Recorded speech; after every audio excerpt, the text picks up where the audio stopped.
Hello viewers and welcome back to law Chakra, जहां हम presidential reference case की एक आखिरी बार बात करेंगे क्योंकि सीजीआई बीआर गवाई द्वारा सेट डेट ऑफ आर्ग्यूमेंट्स आज खत्म है और या तो आज इस केस में ऑर्डर रिजर्व हो सकता है या इस केस की हियरिंग और एक्सटेंड होगी। बट अभी के लिए 9 सितंबर एक लास्ट डेट है जब दोनों साइड की पार्टीज इस मामले में अपने आर्ग्यूमेंट्स फाइनली कंक्लूड करेंगे। अभी तक हमने देखा है कि कैसे इस प्रेसिडेंशियल रेफरेंस को फेवर करने वाली साइड के आर्ग्यूमेंट्स पहले ही खत्म हो गए थे, जिसमें कि यूनियन की तरफ से सॉलिसिटर जनरल तुषार मेहता और कुछ और states such as Rajasthan, MP and Maharashtra की तरफ से सीनियर एडवोकेट्स ने गवर्नर और प्रेसिडेंट के फेवर में बोला था।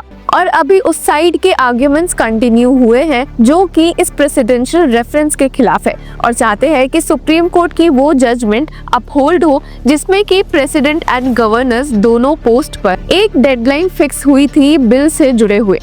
अब अगेंस्ट की तरफ से काफी मेजर और नामी सीनियर एडवोकेट्स दिखे हैं सच एज अभिषेक मनु सिंघवी और कपिल सिब्बल। इन दोनों के आर्ग्यूमेंट्स इस केस में ओवर हो चुके हैं और वही सीनियर एडवोकेट गोपाल सुब्रमण्यम जो कर्नाटका की तरफ से आर्ग्यू कर रहे हैं, उनके आर्ग्यूमेंट्स आज भी कंटिन्यू रहने वाले हैं। अब तक के आर्ग्यूमेंट्स में उनका एक सेंट्रल पॉइंट यही था कि गवर्नर एक एग्जीक्यूटिव अथॉरिटी है लेकिन उसके पास कोई लेजिस्लेटिव पावर्स नहीं होते और अगर उसको डिस्क्रिशनरी पावर दी गई तो ये पार्लियामेंट्री डेमोक्रेसी के मूल सिद्धांत को तोड़ देगा। उन्होंने एकदम सीधे शब्दों में कहा था कि governor has executive power but has no legislative power. इसी एक लाइन ने पूरे कोर्टरूम का ध्यान खींच लिया था लास्ट हियरिंग में, क्योंकि ये एक तरह से यूनियन गवर्नमेंट के स्टैंड को चैलेंज करता है। और अब इसी के साथ आज की हियरिंग की शुरुआत होती है। सीनियर एडवोकेट गोपाल सुब्रमण्यम ने सबसे पहले कहा कि in Shamsher Singh supreme court held that president and governor are only titular heads bound by aid and advice of ministers. Article 361 grants them immunity since executive powers are exercised through ministers। और जैसा कि आप देख सकते हैं आर्टिकल 361 की बात हुई है यहाँ पर, जो कहीं ना कहीं उन्हें इम्यूनिटी देता है, प्रेसिडेंट गवर्नर्स को मिलती है इस आर्टिकल के थ्रू। और यहीं पर सीनियर एडवोकेट गोपाल समझाना ही चाह रहे थे कि गवर्नर्स का उतना बड़ा रोल नहीं होता, वो किसी के बिहाफ पे काम करते हैं, काउंसिल ऑफ मिनिस्टर्स के एड एंड एडवाइस पर काम करते हैं। जिसके साथ उन्होंने फर्दर कहा कि there is no aim of parallel administration by the constitution by giving more power to the governor would establish a diarchy, यानी कि गवर्नर को ज्यादा पावर मिलनी ही नहीं चाहिए। जिसके बाद उन्होंने डिस्कस किया article 74 of the Indian constitution. तो व्यूअर्स, ये आर्टिकल डील करता है काउंसिल ऑफ मिनिस्टर्स से, वो क्या एड एंड एडवाइस देते हैं प्रेसिडेंट को एंड सो ऑन। और यहीं पर सीनियर एडवोकेट गोपाल ने कहा कि after the 44th amendment article 74 subsection 1 allows the president to send advice back for reconsideration. In MP police establishment case, a sanction under section 197 CRPC was held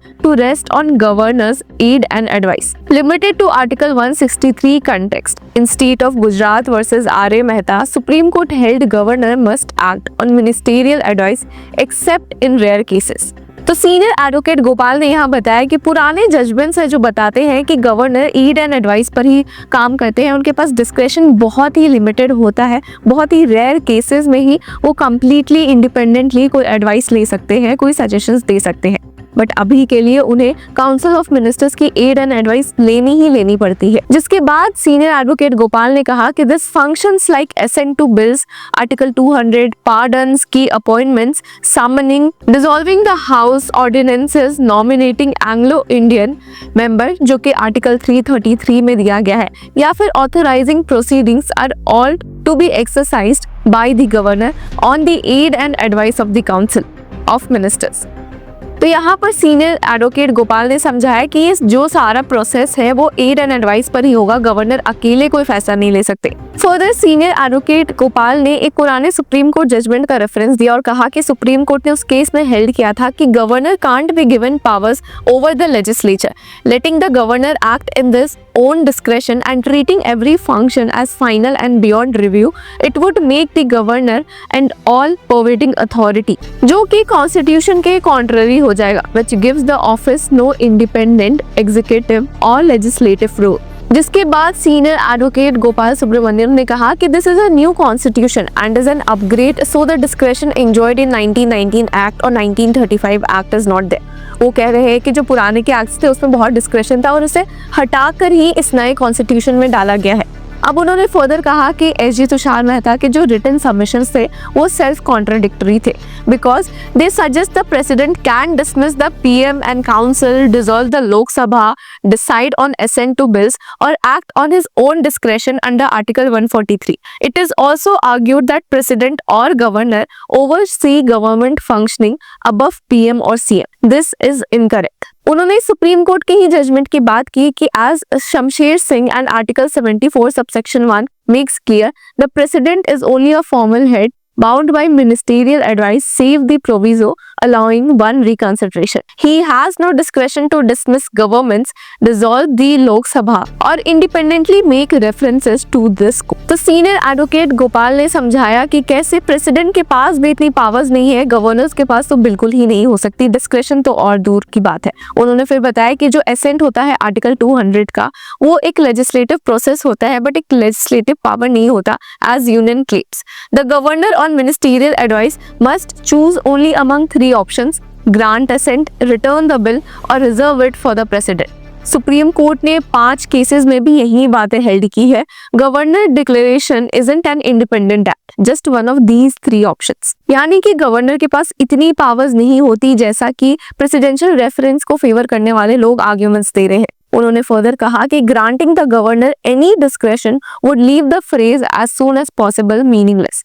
यानी कि governor को कुछ भी डिस्क्रेशन दिया गया और वो इस केस में थोड़ा और भी टाइम लेते हैं असेंबली बिल्स पर कुछ फैसला लेने में, तो वो काफी गलत हो जाएगा, क्योंकि जो आर्टिकल 200 है उसमें एक प्रॉपर फ्रेज यूज किया गया है एज सून एज पॉसिबल का, और आर्टिकल में लिखा गया है कि the provided that the governor में as soon as possible after the presentation to him of the bill for assent. तो यहाँ पर एज सून एज पॉसिबल की जब बात हुई है तो ऐसे में गवर्नर को डिस्क्रेशन तो दिया ही नहीं जा सकता कि वो अपनी मर्जी से कभी भी फैसला ले। फर्दर सीनियर एडवोकेट गोपाल ने कहा कि the governor is bound to give assent when the bill is sent back. तो यहाँ पे वो आर्टिकल 200 के एक और पार्ट की बात कह रहे थे, जहाँ कहा गया है कि when a bill is so returned the house or houses shall reconsider the bill accordingly, and if the bill is passed again by the house or houses with or without amendment and presented to the governor for assent, the governor shall not withhold assent therefrom. यानी कि governor अगर पहले case में accent नहीं देता है तो उसके पास जब वापस से बिल आता है तो उसे एसेंट देनी ही देनी पड़ती है। सीनियर एडवोकेट गोपाल ने फर्दर कहा कि the bill only falls through by the legislature and not by governor withholding assent. The term as soon as possible informs a sense of immediacy. यानी कि सीनियर एडवोकेट गोपाल सुब्रमण्यम ने यही कहा कि कैसे प्रेसिडेंट और गवर्नर दोनों के पास डिस्क्रेशन नहीं होता है इस केस में। अगर गवर्नर को ज्यादा डिस्क्रेशन मिल गया तो जो आर्टिकल 200 का मोटिव होता है कि बहुत जल्दी बिल्स पर एक फैसला लिया जाए, वो फेल हो जाए। तो व्यूअर्स, अभी तक तो यही आर्ग्यूमेंट्स हुए हैं कोर्ट हियरिंग में। अब इंटरेस्टिंग होगा ये देखना कि आज के आर्ग्यूमेंट्स क्या रहेंगे, क्योंकि जैसा कि मैंने आपको बताया स्टार्टिंग में ही कि सुप्रीम कोर्ट ने जो डेट दी थी आर्ग्यूमेंट्स की, उसका आज लास्ट डेट है। तो देखते हैं व्यूअर्स कि लेटेस्ट आर्ग्यूमेंट्स क्या रहेंगे और क्या अपडेट सुप्रीम कोर्ट से हमें इस केस में देखने को मिल सकते हैं। और इस केस के लेटेस्ट अपडेट से जुड़े रहने के लिए कीप फॉलोइंग लॉ चक्रा।